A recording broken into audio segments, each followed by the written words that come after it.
Hello అండి, welcome to our YouTube channel. మా ఇంట్లో సత్యనారాయణ స్వామి వ్రతం జరిపించుకుంటున్నామండి. ఆల్రెడీ పార్ట్ 1 వీడియో అప్లోడ్ చేశాను. పార్ట్ 2 వీడియో ఇది. పార్ట్ 1 వీడియోలో లెంతీ అవుతుందని ఇలా పార్ట్ 2గా కన్వర్ట్ చేసేసి అప్లోడ్ చేస్తున్నానండి.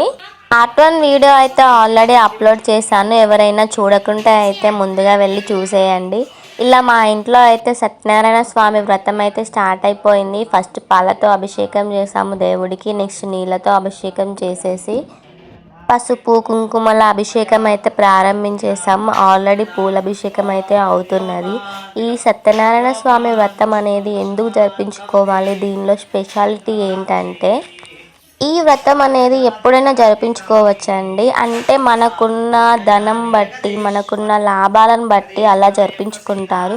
కొంతమంది 5 ఇయర్స్కి ఒకసారి జరిపించుకుంటారు, కొంతమంది 3 ఇయర్స్కి ఒకసారి, 2 ఇయర్స్కి ఒకసారి, 1 ఇయర్కి ఒకసారి, కొంతమంది అయితే 6 మంత్స్కి ఒకసారి, నెలకు ఒకసారి జరిపించుకుంటారు. అంటే వాళ్ళ దగ్గర ఉన్న డబ్బును బట్టి, వాళ్ళకున్న స్తోమతను బట్టి అలా జరిపించుకుంటానండి. ఇంకొంతమంది అయితే వారానికి ఒకసారి కూడా జరిపించుకోవచ్చండి. అంటే వాళ్ళకున్న స్తోమతను బట్టి వాళ్ళు జరిపించుకుంటారు. సో అందులో ఎలాంటి అనుమానం అయితే లేదు. ఈ సత్యనారాయణ స్వామి వ్రతం వల్ల మనకొచ్చే లాభాలు ఏంటి అంటే మెయిన్లీగా ఎలాంటి హెల్త్ ఇష్యూస్ రాకుండా, మనకి ఎలాంటి ప్రాబ్లమ్స్ రాకుండా. మెయిన్లీ వచ్చే ప్రాబ్లమ్స్ అంటే డబ్బుతోనే ప్రాబ్లమ్స్ వస్తాయి. సో మనీ లేకపోవడం వల్ల అప్పులు అవ్వడం, ఇలాంటివన్నీ తొలగిపోవాలని ఇలా మనం ఈ వ్రతం అనేది జరిపించుకుంటామండి. వ్రతం అయితే లాస్ట్లోకి వచ్చేసింది. ఇగో స్వామివారికి అయితే హారతిస్తున్నారు మా వాళ్ళు. ఇక్కడ మా మమ్మీది అయితే కొంచెం మెయిన్ రోల్ ఉంటుంది. ఎందుకంటే హారతి ఇవ్వడం కానీ, ఇట్లా బొట్టు పెట్టడం కానీ, అంటే ఆడపడుచు కాబట్టి ప్రతి ఒక్కటి ఇంట్లో మంచి జరగాలని ఆడపడుచుతోనే జరిపించుకుంటారు. సో ఇలా అన్నమాట. తెలంగాణలో ఆడపడుచు ఎంత మంచిగా దీవిస్తే అంత మంచి డబ్బు ధనం అన్నీ వస్తాయని, అంత మంచిగా హ్యాపీగా ఉంటారని అందరూ నమ్ముతారు కదా. సో ఇక్కడ కూడా అంతే అండి.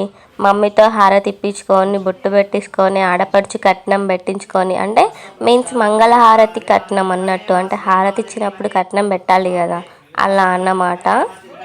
ఇక పూజ అయితే లాస్ట్ వరకు వచ్చేసిందండి. మన సత్యనారాయణ స్వామి వ్రతం అయితే కంప్లీట్ అవ్వబోతుంది. సత్యనారాయణ స్వామి వారి చల్లని చూపు మనందరిపైన ఉండాలని, అష్టైశ్వర్యాలతో, ఆరోగ్యంగా, సుఖ సంతోషాలతో, ధనలాభంతో అందరూ బాగుండాలని కోరుకుంటున్నాను.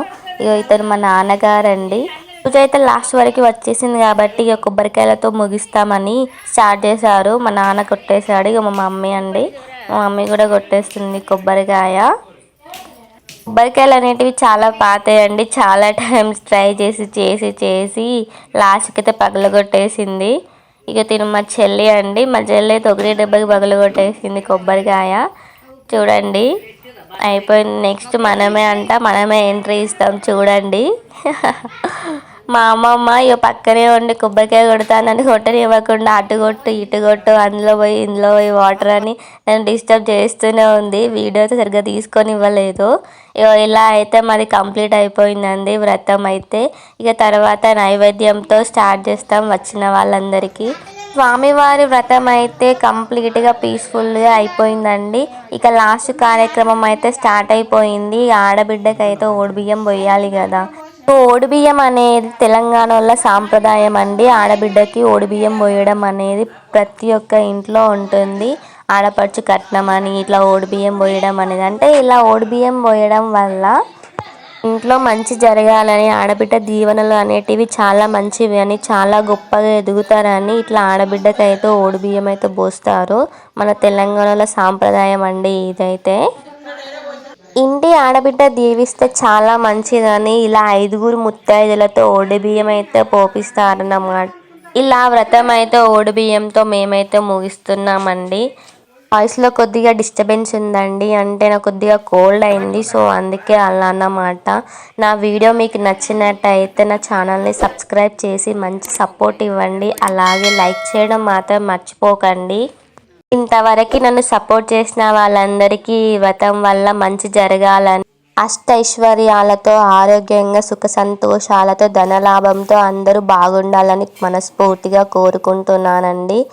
ఇలా అయితే 5 ముత్తైదులతో ఓడిబియ్యం అయితే కంప్లీట్ అవ్వబోతుందండి. లాస్ట్లో అయితే 5 పిడికిళ్ళు అనేటివి మా అత్తమ్మ గొంగులో వెయ్యాల్సి ఉంటుంది మా మమ్మీ. ఎందుకంటే మొత్తం తీసుకెళ్ళినట్టు అవుతుంది కదా. సో ఇది ఆచారం అండి, ప్రతి ఒక్కరు ఇట్లా జరుపుకుంటారు. 5 పిడికిళ్ళు అయితే మళ్ళీ ఇక్కడ ఇంట్లో అందరూ బాగుండడానికి, వాళ్ళకి అన్ని లాభాలు రావడానికి ఇలా 5 పిడికిలతోనైతే చేస్తారు. నా వీడియో మీకు నచ్చినట్టయితే ఒక లైక్ వేసుకొని మన ఛానల్ని సబ్స్క్రైబ్ చేసుకోండి గైస్. అలాగే బెల్ ఐకాన్ని ప్రెస్ చేయండి. నేను పెట్టే వీడియోస్ మీకు ముందుగా అప్డేట్గా వస్తాయి. Thank you.